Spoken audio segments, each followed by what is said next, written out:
All right, so we're back here. We haven't decided completely what to talk about, but I think something in the direction of some of what we touched upon last time, which was more sort of what kind of experience we collectively or individually will go through rather than sort of technological futures. It's like, what do we go through? You touched upon something like a birth experience, and I talked about something about sort of evolving over multiple dimensions or whatever we call it. And there are other models that sort of fit that. I thought of Alvin Toffler's three waves and people's speculation about what the fourth wave would be. It doesn't really matter what we call it, but this sort of idea that we're evolving collectively through something, and that sort of shapes maybe how we need to deal with it and how to process it, how to change, how to help consciously change together. I'm not sure what to call it. But it's not being very much talked about, I think. I mean, there's no sort of standard model for that. No, there's not. I mean, I know that there's people over there's different philosophers like, say, Teilhard de Chardin. I think I'm pronouncing his name right. Yeah. And then there are people like Barbara Max Hubbard. Conscious evolution. Talked about this kind of stuff. Tim Leary has touched on it. Terence McKenna, in his own weird way, touched upon it in a very powerful way, actually. This idea. His was sort of the 2012 thing, which we know is, and of course I knew that I strongly suspected that 2012 would be a dud in that sense as well. But I think Terence McKenna captured the Zeitgeist or whatever, sort of the deep essence of what this is. Yeah. And then, if you hear stories of different mystics, it kind of it always goes back to the end times and apocalypse. There's all these sort of deep things in the deep code of the psyche and the human psyche that talks about this sort of thing in some sense or another. And, but generally speaking, I don't hear a lot of people talking about it in ways that are, I think, I don't know how to put it gently, talk about it in a way that really makes sense in a rigorous sense, or just makes sense on some, that comes from a place of not of uncertainty. And because I think that's part of what it is, I don't think anybody really knows what's going to happen because we're all enmeshed in it. Yeah. So it's sort of in part, how do you navigate uncertainty? I mean, even if it's uncertain, doesn't mean we can't recognize some patterns or notice how those patterns are changing. And I think that's in part what we're talking about. But one reason is not talked about so much is it easily becomes sort of woo-woo, like there's a prophecy that in 2012. Exactly. Yeah, exactly. Where I don't think it has to be. I mean, the patterns can change. Yeah, we might discuss why or exactly how does that work, but it's not an unreasonable thing to notice that things work differently. It's a mystery exactly what drives it, maybe, but the world is changing. Different patterns work differently. And even if we just looked at technology, now that we have the internet, a lot of things work differently, and that makes us behave differently. It doesn't have to be very metaphysical, although it is in a sense metaphysical. We're talking about metaphysics, like some pattern that's sort of more global than specific physical principles. But even if we just talked about the technicality of the internet, and now we have sort of very instant communication, we can be in touch with anybody on the planet. Obviously, that changes how we think and what we do. Other things are possible. Things can happen much more quickly. Things can happen based on emotional responses in a different way than it could before. So just that makes us work based on different rules. So it's worth some thought to maybe identify what those rules are, how they're likely to continue evolving, and how to deal with that. How do we navigate? Right. So I think where we left off on that was the collective intelligence equation, the collective intelligence notion or idea, specifically where it's in self-organizing. So bottoms up, emergent collective intelligence. And all the time that I've been thinking about collective intelligence, and certainly more so in the last couple of years where I've decided to spend more of my time trying to understand in more concrete and rigorous terms what collective intelligence is, or more specifically, what can enable it to occur.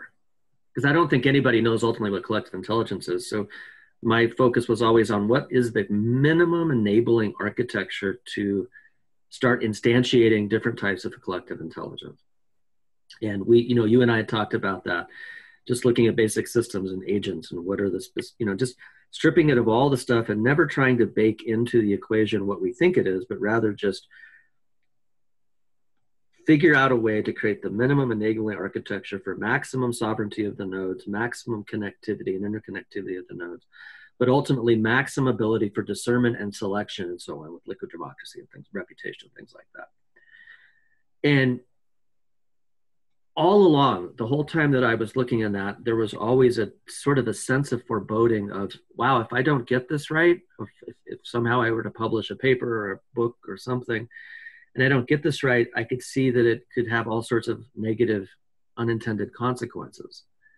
And I thought about what those could be, and part of it is, it's the unknown unknowns. It's like, well,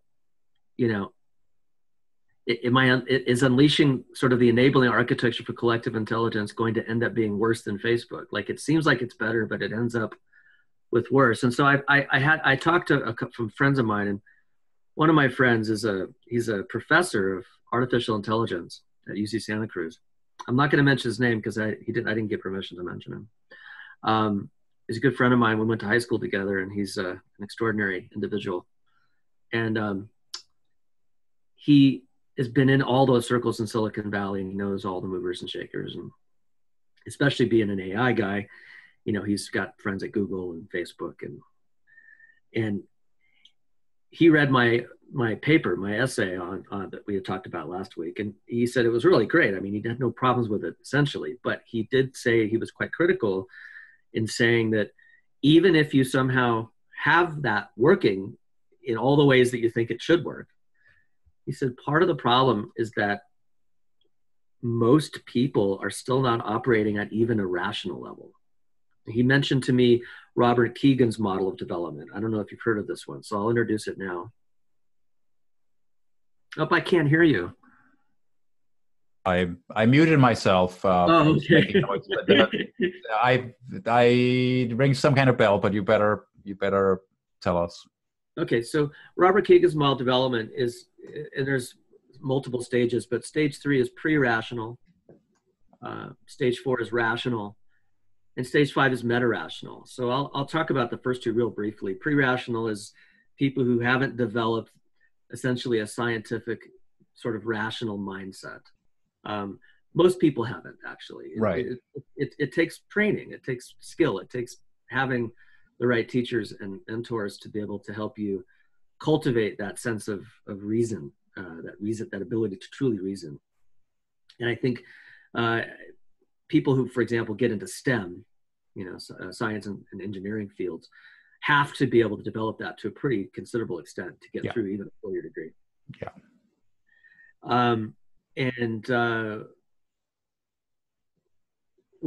What he talks about is that, so there's those two stages, but what's happened is, he says, in order for civilization to survive, or I should say some people's takeaway of this, is we need to be at least to stage 5, the meta-rational. And essentially what it is you realize that stage 5 is where you realize that rationality by itself has its limits. Rationality comes from the idea that there's a set of first principles, and this is the right way. In other words, there's a right way and there's a wrong way. And it's systematic as opposed to systemic. Yeah. And so the first real critiques of this was postmodernism and post-structuralism. This idea that, well, are we sure about these epistemic ways of knowing? When you think about it, when you go back to, you go back all the way back in that philosophical lineage to the original idealists like Immanuel Kant, where I don't know if I should even go this direction, but the idea is that everything that we know is mediated through our minds, and therefore we never there's a disconnect between our knowingness and what's really happening. And so how can we trust any model we have?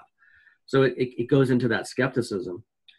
And he points out that this is stage 4.5. What happens is there's an oceanic gap between stage 4 and stage 5 where you get stuck in postmodern nihilism, where, well, if nothing's true, then nothing, there's no meaning, and any model, throw it shit at it. And that's why you see all these recent, scandals. There's the Sokol hoax that happened in the 90s. Yes. And then there was a more recent one that happened where they submitted 17 different papers to 17 different humanities journals. All of them were accepted, but they're all complete nonsense. Yeah. And that's what happens in nihilism is if you have nothing to replace this rational model, you end up with just this insanity. Yeah. So stage 5 is where stage 5 is you go past the stage 4.5, and you're no longer confined to the system of stage 4. You have several such systems, or multiple selves, as it were. None of them are necessarily entirely coherent, but which have different values. And this is no longer a problem because you respect all of them. They have their place. In other words, this model works here, and this model works here. It doesn't have to be right, but it works. And yeah, one of the things that's sort of an integral way of looking at it, I guess. So instead of just throwing science out with the baby with the bathwater, a lot of, as these postmodernists and post-structuralists do, you can say, well, wait a second, science actually works. For these things here. Yeah. The internet are landing on the moon. We can't say it's the final answer, but there's certainly a system called science that works. It also has problems. We've seen all the negative externalities that have happened with the scientific enterprise. Yeah. But the point is, it's learning to navigate multiple systems and to see different models. And this is something that I learned called model agnosticism. I learned it all the way back in the 80s through reading Robert Anton Wilson and look in multiple selves. He wrote a book called Cosmic Trigger where he talks about, okay, I'm going to put my scientific hat on and look at this situation. Okay. Can't make complete sense of it. Let me try a different hat. Yeah. And the idea is that you can start to get a more broad picture of it, but you're never really fully dogmatic or fixed in any one. Yeah. This is sort of this is stage 5. This is the post-rational.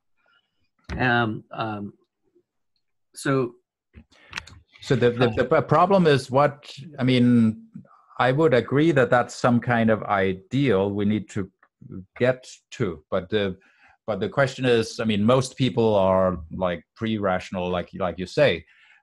So I think you sort of hinted at the question of like, what if we give collective intelligence to a bunch of pre-rational people, they're going to do really stupid stuff very sort of efficiently.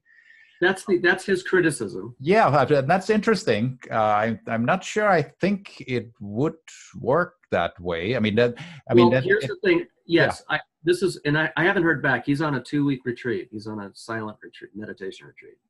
So our conversation left off with, this was his criticism. It's a very good one.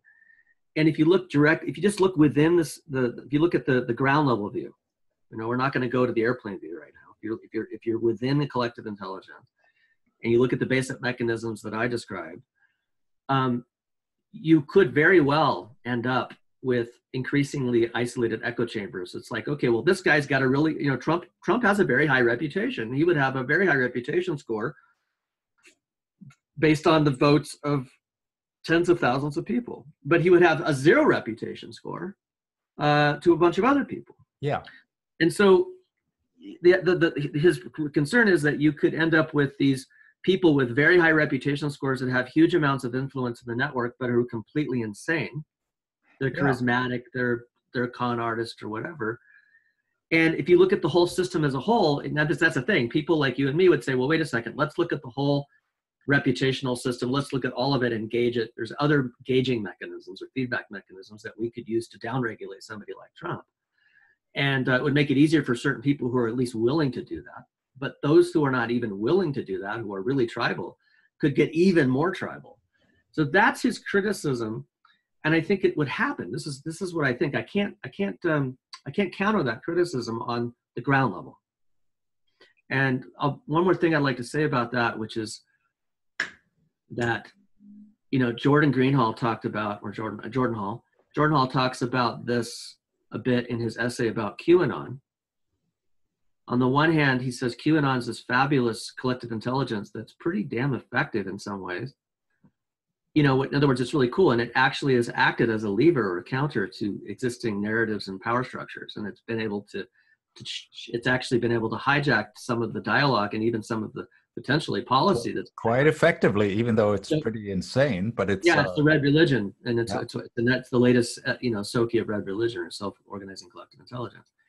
And but it equally could be completely caught up in its own delusional thing. So it's a completely delusional collective intelligence that it's relying almost entirely on an anonymous source. Yeah. So now I think it's very interesting to, there's one view of collective intelligence there where we call those things collective intelligences, but they might be made of people who are very crazy in some fashion, but they worship certain of their gurus who we might think are insane, but within that system it works and it makes them very effective. So I'm wondering, it's not how I would like things to work. I would sort of like collective intelligence to be sort of self-correcting in some sense. So I'm wondering if we're talking about that there are different orders of it, that's a kind of collective intelligence, but there's something else. There's a collective intelligence that becomes sort of smarter than necessarily the people who are in it. This is my, now we're going to go up in elevation. So when I said that's how it seems when you're at the ground level, but when you jump up a notch or two, you start to see that, well, what you're really looking at on this sort of fitness landscape of self-organizing collective intelligences is multiple collective intelligences competing. And these different collective intelligences are not, this is important, they're not solidified from each other. They're all permeable. That's the nature of human beings. If you look at any one person, they're jumping around. So there might be some people who are really caught up in one Soki, and there are people who are caught up in another, but there's quite a few people that are making connections between the two. And so what you're looking at is really dozens or even thousands of semi-permeable or even permeable self-organizing collective intelligences. So it's two things. You have a semi-permeable landscape of different collective intelligences that are all in some sense competing with each other, not only for attention, but they're competing on just on the landscape of which one is more effective. And so this is my thesis at this point, which is that you end up looking at a competitive or fitness landscape of different Sokis. And the first thing we already know some stuff about this. One of the first things we know, and this is from actual scientific research that's been done on collective intelligence, is that those collectives that have more empathy, that means the nodes, the people in it, so if you have two groups of students and this is where the study was done, where you have 10 students over here who have been given a job that can only be solved collectively. They're very carefully designed puzzles. And you have another group over here that's doing the same puzzle. And they iterated this hundreds of times. They noticed, and by the way, each individual in these groups were tested for empathy, perceptiveness, IQ, all of it. Because they wanted to see if there was any correlation between the ones that were really successful in solving puzzles versus ones that weren't. And there was just there's two, but the strongest correlate to a collective intelligence amongst these students that were effective and efficient at solving problems were the ones composed of members who had the highest scores in empathy and social perceptiveness, which are basically the same thing. Mm-hmm. Social perceptiveness is the ability to read and other people's feelings and have that perception. But basically, so empathy. So empathy is a winning trait in competing Sokis. So is it Okay, so first of all, you're saying that, I mean, there might be a situation with uh, competing collective intelligences, and that the best ones that are turn out to be most effective will win. And you're telling me that they tend to work better if there's a degree of empathy, Right. which I could interpret it as, well, the good guys will win, but that's not necessarily the case. It might be empathy for your own kind, so to speak, like it's sort of the left and right wing thing. Yeah, Conservatives are empathic, but only for their own sort of kind, where the liberal left wing people tend to be sort of empathic for, like, everybody need to do right. Okay, so taking that one step further, those ones that are more broad-based empathy will have more members, if you think about it. I mean, well, I should say that's certainly a cause, but I would go further and dive deeper, which is that people who are and I'm guessing, but I'm pretty sure this is probably correct, that people with high empathy scores are probably less prone to tribalism. I could be wrong. Well, again, it's like, who do you have empathy for? Because it's not necessarily for everybody. I mean, the worst racist right-wing kind of people love their children and their family and their friends too. Yeah, I don't know. I mean, empathy, the way I understand it, is the ability to be perceptive, aware, and of other people's feelings, to be able to understand how they're feeling, to be able to have a sense of what's happening there, to be able to relate to them on that level. Yeah. If you're a racist and you're only relating to some people, that's not necessarily empathy. It's like, okay, you've cultivated some love and concern for that person, but a genuine empathic person is able to see past that and understand and sense what they're feeling. That's certainly my take on it. Well, I'd like it to work. Probably more less likely to be tribal. Their empaths are more community, broad-based oriented, I think. Okay, well, I would love if it was the case that the most empathic people would make the most successful collective intelligences. I mean, that in itself would sort of resolve the problem of the world. So it does, yeah, exactly. And if it's true the way I think it is, it's a really good thing. So that's the first thing that I have as counter to my friend, which is that if you jump up a level, you start to see that, well, maybe in this competing landscape, what you end up getting over time is an increasing dominance, both in terms of members and just effectiveness in the world and having more say in how the world's run. Yeah, that's more empathy centered. The other one that I think there's lots of different qualities that I think make a collective intelligence successful. But I think another one is actually having access to real world data and being able to take action. I think those that have good sense making, I mean, it's just like if you have a blind man and a person who can see wandering through a wilderness, everything else being equal, the blind man's going to struggle. Yeah, that makes sense. So if you have a collective intelligence like QAnon that's operating on all this spoon-fed bullshit, and you have another collective intelligence that's actually getting authentic information about what's really going on, yeah, one might get more members from the narrative. It's like, yeah, look, it's all, they believe the bullshit because it fits a confirmation of some kind, confirmation bias. So now the question is, I'm not really seeing that in the world. I mean, in many ways, it looks like sort of the bad collective intelligences are working, like, or not the ones I think are the ones that actually are desirable or would really solve the problems of the world. Well, this is what I'm getting at, is that I think, and what Jordan pointed out, is that right now, most people that are not in the red religion are still, unfortunately, most of them still have put faith and are holding out hope for the blue religion. Yeah.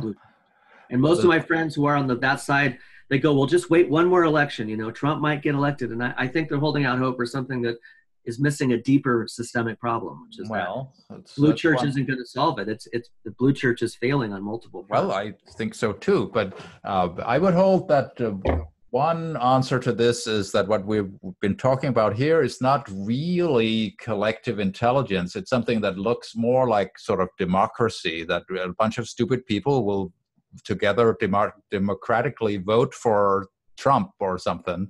And then they will do whatever is part of that system, where I could imagine a collective intelligence that really is smarter than the component parts, that even if the people who are in it are relatively ignorant or whatever we could stupid, then it might still end up sort of correcting some of that and making the overall system work, that it can work even if the people are not very enlightened who are in it. And Yeah, what it we can work see despite it. It can work despite its idiot members. Yeah. yeah. So whereas right now we sort of see the idiot collective intelligences being pretty idiotic, but successfully surviving, however, but they don't become smarter by becoming together. They just have more people who sort of believe some pretty off the Well, wall. I think again, I think empathy really still plays a part. So I mean, it's ones that have empathy just scale a hell of a lot better.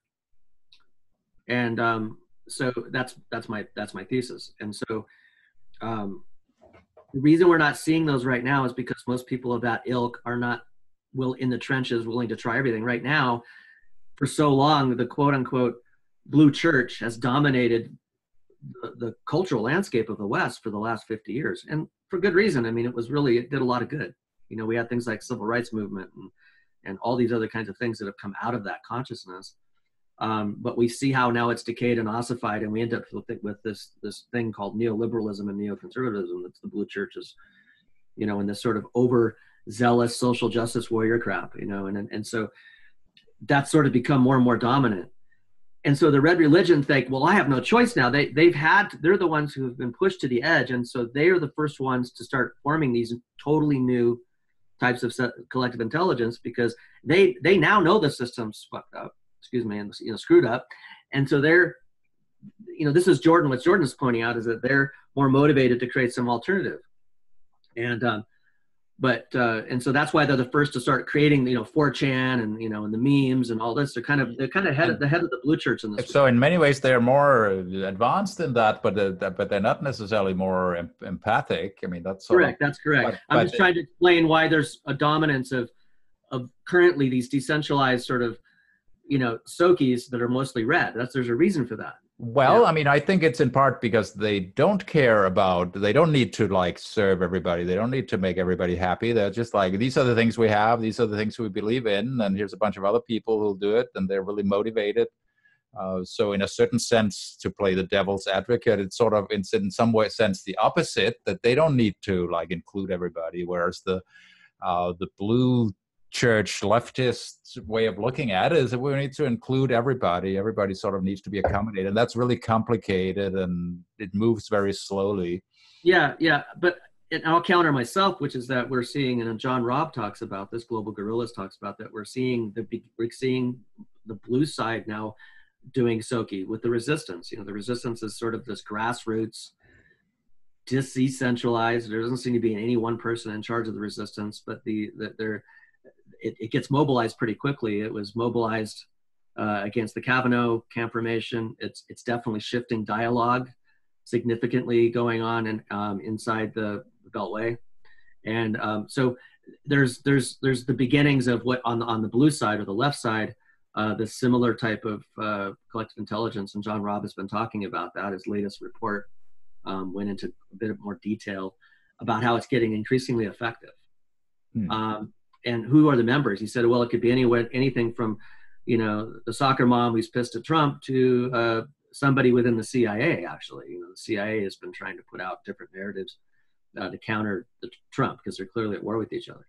So I guess my point is that, jumping back to that 50,000 foot view, is that where I hold out some hope is that in this competing landscape of different collective intelligences, the ones that have better sense making, are more inclusive of different points of view, because when you have different points of view, you get more resilience, more anti-fragility, more empathy.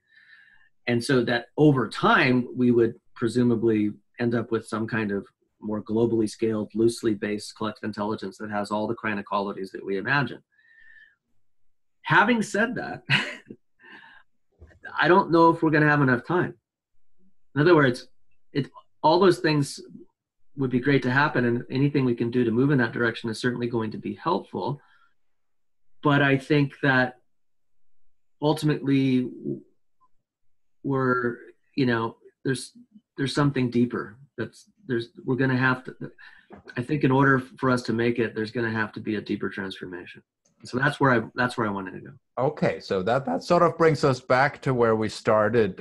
Right. I mean, why are we even talking about competing collective intelligences and stuff? I mean, the world has already sort of moved on a bit from the evolution of humanity. I mean, depending on which model we use. But if we take Alvin Toffler's with the three waves, it sort of first wave is the agricultural revolution. People actually work together to grow things in a sort of a stable kind of thing, and you grow things year after year. Then second wave, the industrial revolution, things are mass produced, people concentrate in cities to work for the owners of the production machinery kind of thing. The third wave is the information age, that is more about what you know and what you do with that. And he didn't define a fourth age, but the idea is maybe sort of seeking for, well, what comes after we have all the information, people are connected, and a lot of us are knowledge workers in some way. Well, what comes after that? So, and that's in part like something has seemingly changed. We've had the industrial age for a long time. We've had the information age for some decades. Things are accelerating, it seems. So it's kind of like, what's the next kind of thing? Like, what's the singularity if we follow along with that? I have some issues with that, but I would be willing to go along with a model similar, that we're moving towards some sort of irreversible transformations. Yes, I'm going to be right back. I'll be, just give me about a minute. No problem.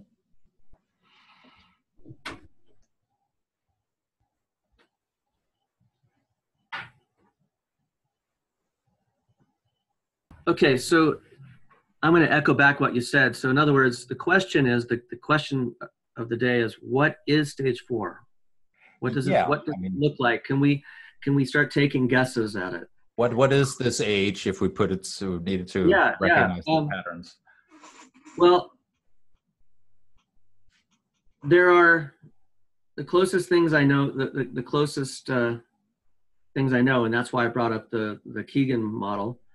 That's one, and the other one is spiral dynamics. I think both of these models have tried to take a crack at what this looks like from different angles. You're aware of spiral dynamics system? Yeah. So I forgot the colors, but we're going. Yeah. The color that we're currently, I think the main is blue and green. Blue is more of the. Yeah. So it's also integral is using slightly different colors. So going. Yeah. So blue is sort of like modernity, the current institutions. This is the way things have worked for the latter half of the 20th century. The Clinton Bush neoliberal is very blue. And then there's the green phase, which is more communitarian, egalitarian, ecologically sensitive. So of course, sort of that hippie consciousness revolution. And then Ken Wilber, one of the people who's founders of this sort of integral theory, says, well, that has also, we've seen the dark side of that. He calls it the mean green meme. Things like the overzealous social justice activists and all of that. So the next phase after that is yellow. And the yellow is integrative. I'm reading it here. It's integrative, systemic, flow-oriented, self-principled, multiple realities. So yellow is very much in alignment with the stage 5 of the Keegan model.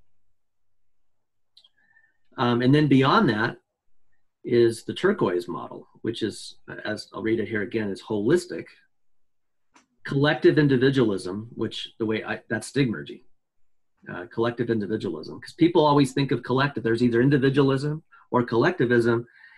And the more you have collectivism, the less you have individualism. And as we've talked about in the first set of videos, actually, no, you end up with something delightfully opposite, which is something that the more collectively intelligent is, the more individualistic it is simultaneously. Yeah, the more individually you're doing your thing, the better the collective will. Yeah, it's a really wonderful realization that we've had when looking at things like stigmergy, to realize that that's really cool. We don't end up with a hive mind like Borg, but we end up with something really delightful and liberating for everybody involved.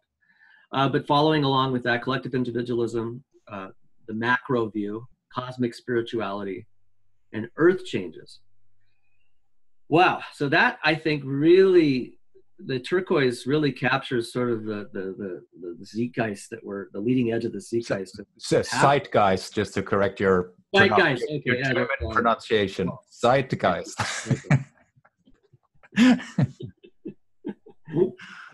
So it's okay. So well, spiral dynamics doesn't. Well, in my understanding of it, different groups might operate on different levels. So there's a question of whether we might all be operating on different levels, or if there's something where we all sort of are, in a certain sense, forced to go along with it. I mean, I part of what I hinted at the last time was sort of like, well, the whole planet is sort of like being moved along to another level, which forces us to use different rules. I mean, I'm not sure if it's universal. It might be like spiral dynamics that, well, maybe that's how it works in the US and in Europe, but not necessarily in Africa. I don't know. Yeah, right. So I mean, like I said, these are all different models, and the turquoise model is sort of the attempt of the integral point of view to sort of grapple with these different stages of unfolding. And also what spiral dynamics does well is sort of a certain appreciation and respect for all the levels. It doesn't say that one level is the obvious better one, although they seem to get better as we go up, but it doesn't. It's not a better than kind of thing. I mean, various societies might be in different levels and might do well with that, and the rules are different. And that's interesting. That's yellow thinking, which is that the yellow, when at the yellow stage, if assuming you're at yellow, you see the validity of red and purple and blue. Right. Whereas the below, they don't, or below I say, but the other levels under that will not necessarily do that. Yeah, they see those other levels as having a place in some sense. You know, they have value in certain contexts. Yeah. So I mean, in many ways, I mean, we could probably easily agree that like the desirable ones is the higher level we're talking about there, that's how it should be. That's or it's that if we had an artificial intelligence running the world, then it should be programmed to like grok that like totally deeply, understand that there are different people, they have different models, and that's okay. We don't have to fight about which one is the right one. And my model of how to make the world work has been sort of like that for the last more than 20 years. So the question is what to do with that. I mean, if a few people sort of know or think that, well, it would be nice with this top level color where everything is just okay, it's all part of the whole, and there are different ways of doing it, and some people can stay at different other levels. Yeah, I think this brings it back to the personal work, which is that, you know, we're all nodes in the network. We're all potentially imaginal cells in some kind of planetary transformation, and it's like, well, what can we as individuals do to act as catalysts or as connectors or nodes or whatever it is in this larger system to help? And so I pulled up this because I think it's very succinct and simple. It's what are imaginal cells? And I'll just read it. And it's just written in the context of the current crisis. To better understand the opportunity hidden in today's crises, consider the tale of another world in transition. Imagine you are a single cell among millions that comprise a growing caterpillar. The structure around you has been operating like a well-oiled machine, and the larva world has been creeping along predictably. Then one day the machine begins to shudder and shake. Uh-oh, that's like what's happening now. The system begins to fail, ditto again. Cells begin to commit suicide, ditto again. We're seeing that happen, and you touched on that last time, where people go insane. And there is a sense of darkness and impending doom. I mean, that describes a lot of the zeitgeist of people that I'm in touch with. And from within the dying population, a new breed of cells begins to emerge called imaginal cells, aka you. Clustering in community, they devise a plan to create something entirely new from the wreckage. Out of the decay arises a great flying machine, a butterfly, that enables the survivor cells to escape from the ashes and experience a beautiful world far beyond imagination. In other words, far beyond anything the caterpillar could have ever even conceived. Yeah. And that's important, that from the caterpillar's epistemology, from its understanding of the universe, the butterfly was completely beyond its understanding. Yeah. So no, it's not its plan that it was carried out. It's like it doesn't know what the hell happened. Caterpillar, if you look at it from the caterpillar point of view, the caterpillar is absolutely dying. Yeah. Not necessarily the individual cells that comprise it. The individual cells can hook up in different ways. So here's the amazing thing: the caterpillar and the butterfly have the exact same DNA. They are the same organism, but are responding to different organizing signals. So that's kind of that collective intelligence. Yeah. So I would like to believe that I mean, that's beautiful, and it's a great model, great metaphor, and I'd love to believe that that's happening. My only reasons for being a little cynical about it at the same time is that that kind of models has been sort of floating around for a while, and in part from sort of, I mean, the hope that was there just in the beginning of the internet, where lots of people are now connecting together, and we had the sense of like, we're now like the new world is emerging now, and that has been going on for a while. And in some sense, things are sort of worse than ever in some ways. That could just be the sort of dark before we come out of the. Yeah, well, let me counter that. Which, yes, I mean, but I think we were also naive and didn't realize how easy it could be co-opted. Yeah. And so that's out of the ashes of that have come things like the blockchain and Bitcoin and Ethereum and things like that are created. BitTorrent. I love BitTorrent. BitTorrent's just amazing. Oh, excellent. And how did BitTorrent evolve? Well, it had a centralized server model called Napster, which was beautiful in its day, but then it had a single or just a few points of failure that could be attacked. And then out came BitTorrent, which increased the attack surface so big that they've never been able to shut the damn thing down. It's whack-a-mole. Yeah. And so but unfortunately, we haven't been able to apply the BitTorrent Bitcoin quote unquote model yet to the internet itself in terms of everything, whether it's social networking and email, all that. So we realized that's actually important, and that was required all along. We just didn't know it. And so that's why I talk about the collective intelligence stuff, because to me, the next step in the architecture of the internet, it has to be completely decentralized, or is sufficiently decentralized. So it's possible, like you're saying, we might go through sort of multiple levels of sort of failure, and we thought this was like the bottom, but like things got worse, and so like a hero's journey. I mean, it's not, you don't get it right the first time. You try and then you fail, and it looks hopeless, and you try again, and there's another crisis, and you sort of end up working it out. So we haven't gone through enough sort of transformations to get it. No, I hate to say this, but I think we're definitely not. It's going to get. It could very well get worse. It may very well have to get worse.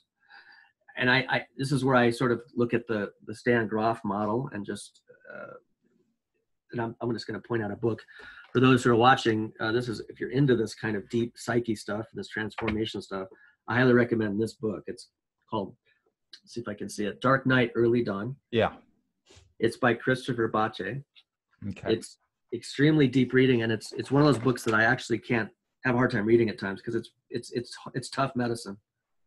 It's like really tough medicine. But the way that all of the knowledge and wisdom that we've gleaned from the deep psyche and from the wisdom of the mystics and stuff is that there's a dark night of the soul, not for everybody, but to the degree that it needs to occur. And if we look around at the world, the collective shadow is very big and dark and capable of tremendous evil. And to me, I can't see us getting from here to a butterfly unless the collective shadow is reintegrated. Yeah. And so if that's the case, and I believe that it probably, in other words, if we trick our way through with technology alone, we will have tricked the devil, as it were. But as we all know, the way that works, if you trick it, it only is successful for so long. That if we somehow manage to trick in other words, collective intelligence can certainly help us trick the devil long enough for us to get our shit together and confront it on its own terms rather than it confronting us and eating us up. So I always look at collective intelligence as buying us some time for us to really start doing the shadow work, because I think we're going to, we're going to be confronted with multiple crises on multiple fronts. Mm-hmm.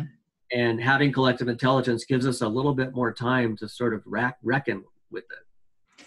Okay, so I mean, that's the possibility. I mean, what we're sort of hinting at or hoping for is that there's sort of a mega collective intelligence already in place, like humanity, us, that we individually have a bit of trouble grasping onto what the hell is really happening and where is it going to go. But we're hoping that together somehow we're a little smarter than that as a sort of global organism of humanity or all of consciousness, whatever it is, we're going through something that's hard, that where we're facing our shadow, but that the individual and collective work we do will probably end up sort of working out, although it's not sure, but that something bigger is at shape. It doesn't really depend on us individually, although we're part of doing the work, but we don't understand what the work is. Yeah, I mean, so a couple of things to say about that, which is that one, I think all we can really do is work on ourselves, and by doing work on ourselves, we're in a better position to work with other people and help them get through that as well. Yeah, and that's sort of where I end up too. I mean, that is something we can't, I mean, you and I or any number of smart people we can get together, it doesn't seem like we can come up with the master plan to solve it. No. I mean, we can certainly make attempts, but be humble about it, right? Yeah, I mean, but what we certainly can do is work it out for ourselves. Like, what's our place in it? I mean, what am I here for? How can I be relatively sane and calm and peaceful and productive, and actually add my piece to it, find out what my piece is, and go do it, rather than sit and panic about everything or blame somebody. Exactly. So that's probably the most productive thing I can think, which is weirdly humble. I mean, it's sort of very down to earth in a way. I mean, we haven't solved how to do it, but maybe it's not individually our role. Our job is like, if the if we were ants. I mean, each ant doesn't have to like worry about the master plan for the whole. Well, yeah. I mean, I always say that there is the individual shadow and there's the collective shadow, and that it's always we always want to do work on our individual shadow and look at all the individual things that are unique about us that are shadow or unstuck or unresolved.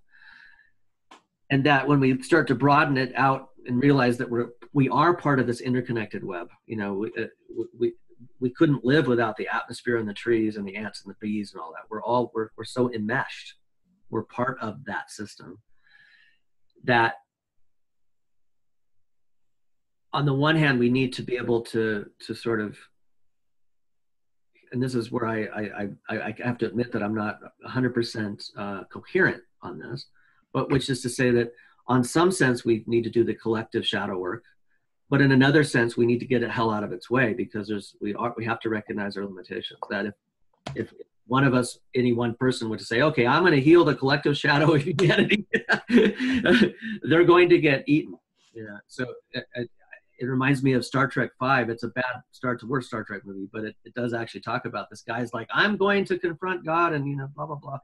And God turns out to be the collective shadow of the galaxy, and it just and spits them back out, and they all run and barely escape with their lives. And Spock's brother is humbled completely by that. So obviously there's a balance there. But it talks about in this book, about the individual and the collective shadow, and talks about that when you start going into this deep shadow stuff, you start to realize a lot of what's happening is collective in nature. You start to realize that your sense of who you are, because when you go into transcendent states of consciousness, who you are starts to broaden both in time and space, and you're part of this whole. And so. Well, it can also be sort of an insight into collective intelligence. Like, we have already talked about that and more or less agreed on that collective intelligence is not that we all sort of are a line doing whatever the master intelligence wants, kind of thing. Rather, it's the opposite, that each of us are have the maximum range of motion and possibilities, that we are fully doing our thing, and we're going Right. about our business, and that together adds up to something that's more than the sum of the parts. Okay, so this is where going back now, getting back out of the metaphysics and getting into just basic things like evolution and game theory. Um, there's a concept in evolutionary game theory called an evolutionary stable strategy. And if, in one sense, this could potentially be very encouraging, which is that the definition of an evolutionary stable strategy is if you have a population of, and I may have touched upon this last video, but if you have 1 million beings in this population, let's say penguins or dolphins or whales or humans, and 2 of them adopt an evolutionary stable strategy, 2 or 3 of them, in order for it to be an evolutionary stable strategy, that strategy has to outcompete all the other strategies the penguins are using. So what happens is that particular strategy becomes the dominant strategy in that population. And we can look at something like Stigmergian fish population, schools of fish, as being a perfect example of an evolutionary stable strategy that propagated through the whole population over time. And those that didn't adopt the strategy, either, they just basically they died off. And so the idea here then is that, well, we don't have to see everybody move from stage 3 to stage 4 to stage 5 in the Keegan model, or the blue to, so on. Rather, we just need a critical mass, some minimal number of people who are able to operate at this new level, whatever we want to call it, whether it's stage 5 or stage 6 or turquoise or whatever, and that is sufficient to carry the rest of the system that's able to through the bottleneck. And also the possibility that because the world otherwise is sort of going a little crazy, that many other strategies of trying to influence, to vote and to campaign and stuff are not working very well. I mean, what is remaining is to work on, well, at least let me do it. So I will resonate with this a level 5 or turquoise thing, and I'll be that, and I'll find other people who are doing that. So I mean, at least we can do that. If the rest of the world is sort of nuts, and the normal systems we have of influencing things doesn't work, and the news are mostly bad, well, it's logical and sensible that I can at least survive well by myself and find others who do the same. And that might end up being a solution, in a sense, not a cop out that, well, we can't do anything, so let's just feel good all by ourselves. But it might become the solution to it, the more effective way of building collective intelligence, making it work for you, and find other people who are resonating with the same thing, and let's take it. Yes. So the imaginal, yes, exactly. So collective intelligence, as we described it, as far as a new internet architecture, is certainly one piece of it. But I agree 100%, which is that as imaginal cells, I think that and this is just my recommendation to whoever's watching, that one thing we can do as imaginal cells is to get off of the existing broken system, which includes things like the internet, or to at least minimize our time. You use it when you need to use it. The same with the political system. The political system is fundamentally broken. There's really only so much you can do there. So it's probably not in your best interest to spend too much time putting faith in that either. And instead start creating something of authentic value in your life today. And I think one of the best ways to do that is to start connecting and building relationships with people in your life, focusing on those personal relationships rather than those impersonal relationships of trying to fight somebody on Facebook. It's of limited utility to win an argument or to lose an argument on Facebook. Yeah. I mean, there's something to be gained from it. When I lose something, I feel great because I gained a greater appreciation. If I win something, it feels like maybe I've opened another mind or something. But I think ultimately what's really important is, can I create and foster and cultivate loving, authentic, beneficial, life-supporting, earth-supporting, community-supporting relationships and connections with people. And until there's something way to do that more on the internet, Yeah. we need to spend time in the real world. We always need to spend more time in the real world. And the answer is yes. I mean, you can. I mean, it's sort of the falling apart of that paradigm that, well, all the world sort of is in one piece. We need to like fix it or do the right thing and agree. And that's not working. That's what's falling apart. But what's remaining is that we can, all of the qualities you list or that I could list. Yeah, I can do that. I mean, if I actually pay attention, and I mean, there's work to do in organizing my life like that and finding out who else has similar values. But yes, we can do that. The best part of this is that it's nuanced. So, for example, I volunteer at the homeless shelter here in my town. I do it once or twice a week. I do a shift at the homeless shelter, and there's a variety of interesting volunteers that come through from all walks of life, old and young, mostly older, retired people. Most of them on the more the religious side, because churches have had a long tradition of helping those in need. And so the homeless shelter for this month has been at the Catholic Church. But despite all those different kinds of people and different points of view, we all come together in a wonderfully loving, kind, compassionate way to help people in need.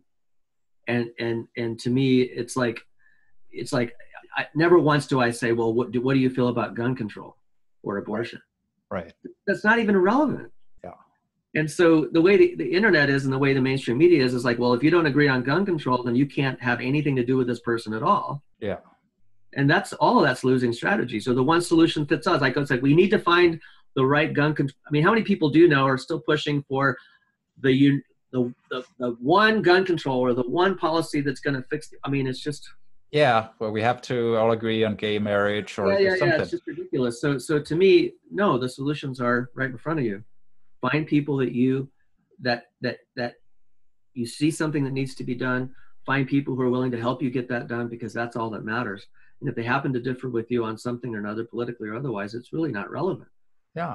In fact, you'll probably end up respecting the person where it's like, hey, we may not agree on the death penalty or gun control or abortion, but we have a mutual respect for each other and willing to do the work, and we agree about homeless people. And that's actually the more likely way it will change, that you become friends with people and you realize, we actually have different views. To me, this getting engaged in community service or whatever it works, planting trees, it doesn't matter, whatever it is, or is that you're able to, it just cuts through all the bullshit.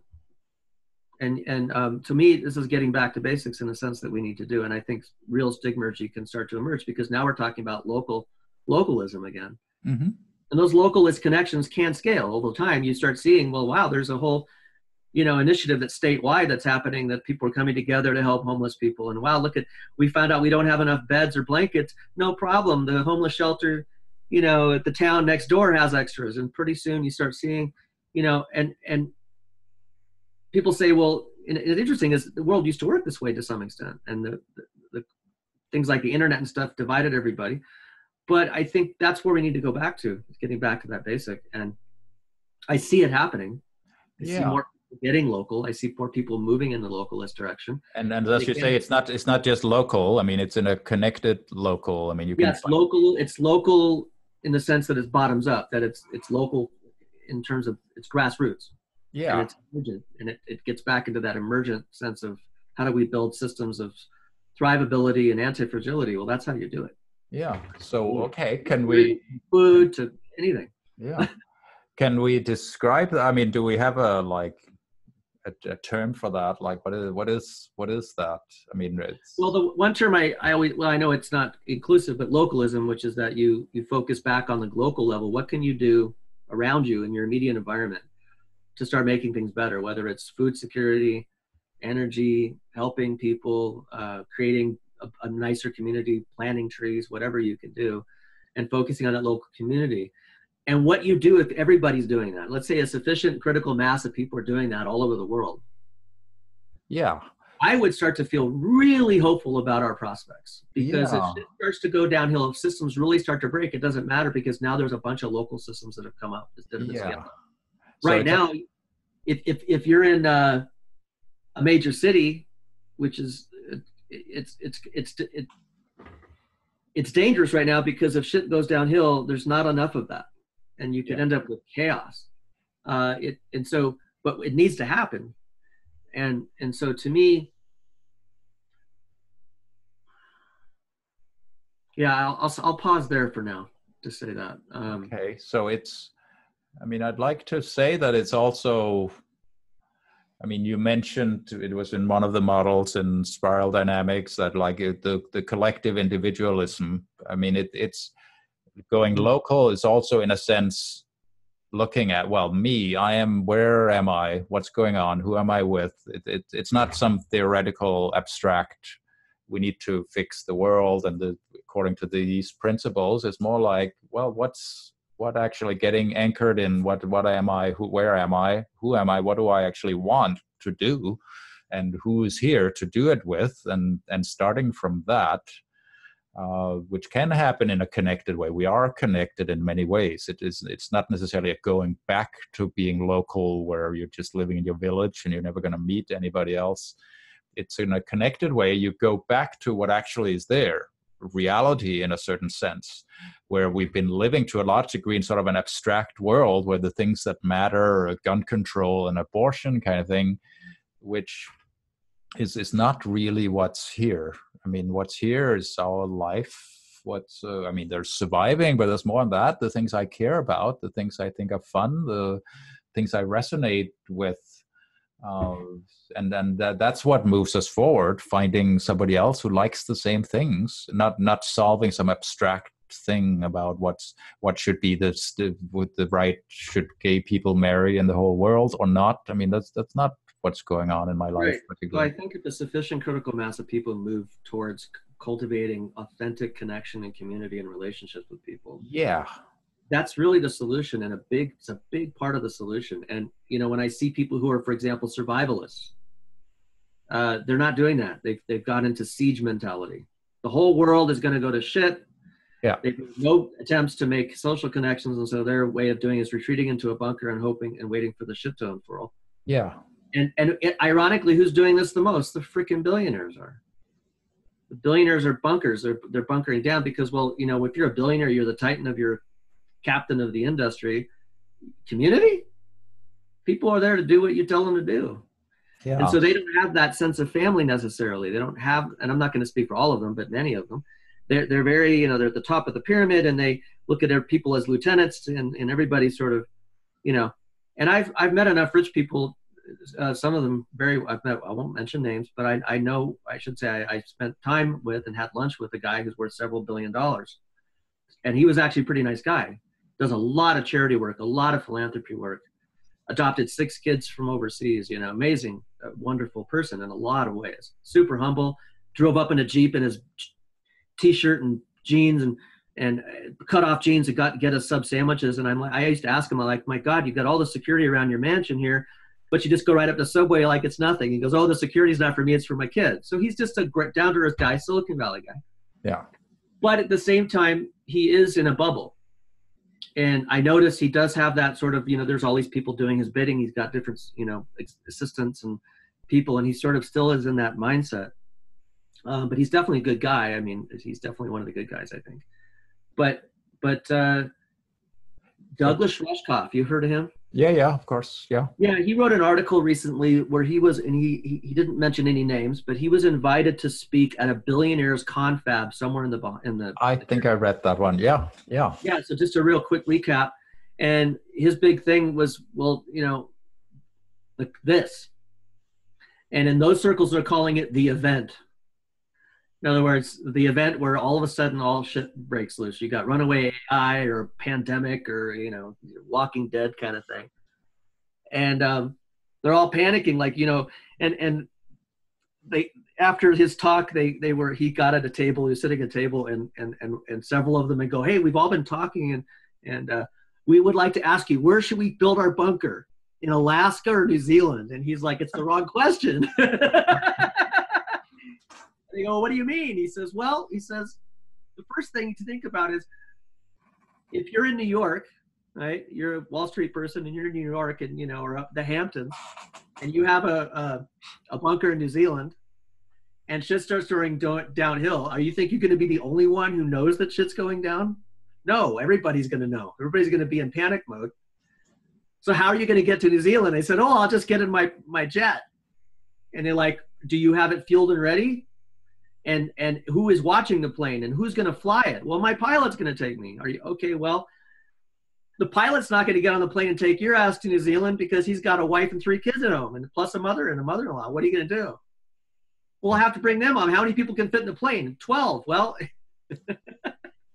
and all of a sudden, the look on their eyes was, oh shit. I'm like, yeah, what's to keep the pilot from just taking the plane himself? Yeah. He would take his family, and Nothing.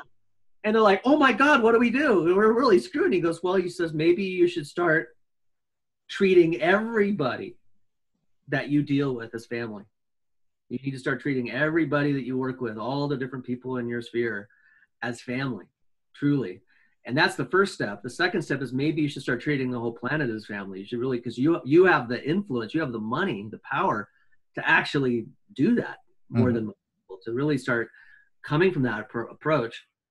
And it's funny because just a couple, 3 months later, there was a billionaire. I think he's Norwegian, but he's going to devote $1 billion to start to protect 1/3 of the biosphere. I don't know what his plans are. But I mean, some of these guys do think like that. I mean, we could say that I suppose Elon Musk and people like that are looking at, well, solutions for everybody. They're not spending all their energy on how they can hide away. So I mean, I think, with Elon Musk, it's sort of, I have mixed feelings. On the one hand, he's doing a lot of things that need to happen, but every impression I've got is his Mars thing is his way of escaping a dying Earth. It's his way of getting out of it. It might be that. It might be a very personal kind of thing, and otherwise, Richard Branson and somebody else I would think of. I mean, they're probably also preparing their hideouts. I don't know, but I mean, like, at least they're sort of out there working on solutions for everybody at the same time. So there are good role models in that. Right. And I just read an article about Peter Thiel. I always knew about, I knew this guy he's a dark character, and there's an article, I'll have to share it with you. It came out a few months ago, but it just crossed my radar the other day about how he's bought this, bunker. I don't know if he's building it yet, but he certainly bought land, and he's got an escape plan to New Zealand where he's going to escape the apocalypse, basically. Yeah. And it's a really good article because it talks about these two paradigms, and there's an exhibition in Auckland. It's an art exhibition. I don't think this article is a bit old, so it's probably already gone. But this exhibition is on the top floor of the exhibition where you walk in. It's very light. It's very playful. There's lots of playful games. It's community oriented. There's people moving around. And I spent a month in New Zealand. That's New Zealand. New Zealand is incredible. It's a very community, civic-minded culture. And very playful. They take their recreation very seriously. In fact, in all my conversations with Kiwis, I think only once did we ever get around to talking about what we did for a living, but it was 2 hours into the conversation. It's just a very wonderful community, and I can see why people see it as like as a sort of a utopia in a sense. But on the bottom floor, so there's a top floor. This is sort of the one vision of New Zealand. And then on the bottom is the Thiel vision, what's called the Founder's Paradox, based on this apocalyptic book that has actually motivated a lot of people in Silicon Valley. What's his name? Shrivenson, but I can't think of his name right now. A lot of these people who have talked to, the neo-reactionaries, Mudblood, all of those people, the sovereign movement, all of those people are being deeply influenced by this book, which is this apocalyptic book, and how you need to prepare by creating your own world, your own bunker, and make sure that you're on top of this new landscape. And so it's quite dark. And so this artist created this dark sort of underworld that was the Thiel vision of utopia. And at the end of the article, at the very end, you read this, the artist is there, and it turns out that he sees this pasty guy who doesn't look particularly healthy in a polo shirt with about 6 other young men with polo shirts, probably his assistants and who knows. And he's looking at this one part of this exhibition, and he finds out the artist is there, and so they talk briefly. And he's thinking to himself, I can't imagine that I'm talking to Peter Thiel when he was just sort of amazed. And Peter Thiel looked at him and said, wow, this is incredibly accurate of my vision, he says, except it's a little bit dark. It's quite dark. So he saw the authenticity of it. He says, yeah, this is kind of a way I saw it, but it's dark. Yeah. And the artist says, I think I won because he's like, I accomplished this. I got him to see it in the mirror, basically. Yeah. This sort of self-reflection. Very nice. Yeah, beautiful, brilliant. He said he couldn't have had a better win. Because it was creating a deep criticism of the founder's paradox mindset, and Peter Thiel apparently got the message. Interesting. So the thing, there's a point there of, the billionaire was trying to be on top of all of it, and it's all about, that's what's sort of falling apart. The old paradigms are trying to be on top of it, and the last gasp of that being on top of it is your bunker, and you're surviving the next 30 years or something, whereas it's apparently, I guess, or I hope, or I don't know, it's being replaced by something which is the other way around, where it more starts from the bottom up, but not just any bottom up, but it starts from some authentic present, doing your thing, seeing what needs to be done, doing that, and finding the others, and then doing more of it. This tug of war between the Peter Thiel vision and the more communal bottoms-up vision is a perfect description of the ego when it dies. The ego fights to stay on top of what is otherwise a complete disintegration of the old. Yeah, and it hangs on. This is a classic, story in all spiritual traditions, where the ego is literally hanging on, trying its best to hold on. No, oh God, and it's constantly grasping for security, but it's being pulled into the abyss. Yeah. Through this, and this is the Groth model. It's the stage 4 is that you finally lose the battle. Stage 3 is you're in the battle, and stage 4 you lose, but you don't. You I should say your ego loses. Your fictive illusion dies, and you're reborn into unity consciousness, into your liberation, nirvana, whatever. Yeah, so there's a sort of a winning attitude there of being on the other side of it. No longer holding on, which a lot of people are holding on and hoping it's going to work, or just a little more, or just vote for the right guy or something. Right, exactly. Whereas that's the dying part, whereas holding on to the butterfly part on the other side, or the large awareness of, well, any of these models, none of them is the right one. It's just there's a bunch of different ones. So you can be authentic and do your thing while still being aware of all these different ways of seeing things. So there's sort of a winning attitude, or some energy, something where, which is hard to put one's finger on, but. Because I think that's part of it, is you have to surrender and just essentially let go of trying to actually. You're gonna have to let go of everything. Your model and your maps and models of how you think the world works are probably going to have to go. Yeah. Your understanding of pretty much everything is going to come into question and doubt, and you're going to have to be willing to let that go without knowing what comes next. You're going to have to be willing to go into that liminal zone. Yeah. And it's funny, my friend T. Ferry, she has a great, I don't know if she came up with the quote, but she's quoted it a lot, which is surrender, but never give up. No, that makes very good sense. Yeah. So surrender to being comfortable with the unknown, but also simply not being attached to all the stuff that's obviously not working. Like if you and I were like galactic agents that have been dropped down on this planet at this time, and in the sort of last dying throes of a certain civilization before it turns into something else, and we knew that, we would not start having campaigns to do some of the same stuff, or we were not trying to make everybody agree that no, this is wrong or something. We would do something else. We would probably do our work and find others that are more aligned with what we feel is sort of going to happen next, and we're not going to lose much sleep about that which is dying. Right. It's sort of going to die. It's going to happen. There's no reason to be attached to it.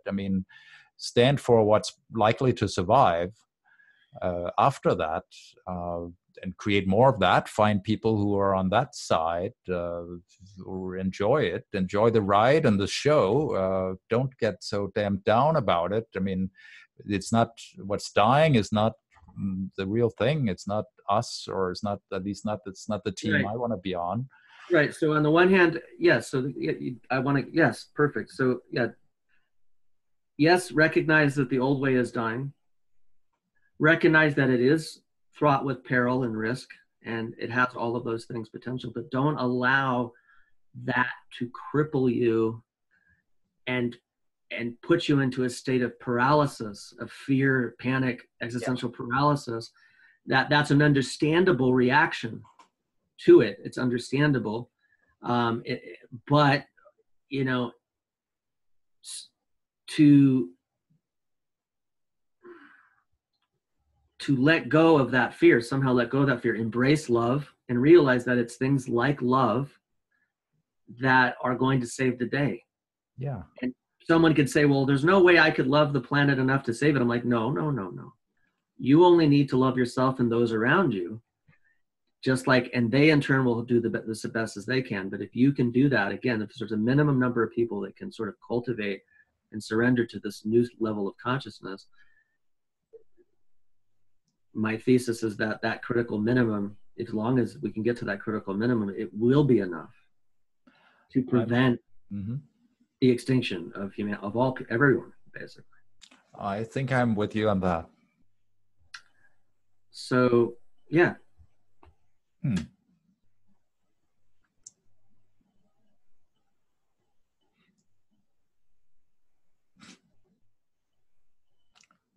Is there anything else? I'm not sure. That's a.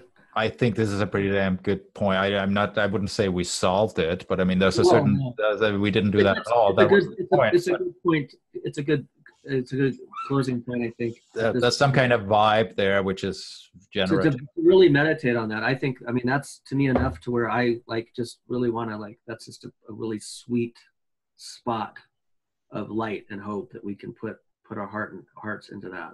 Yeah.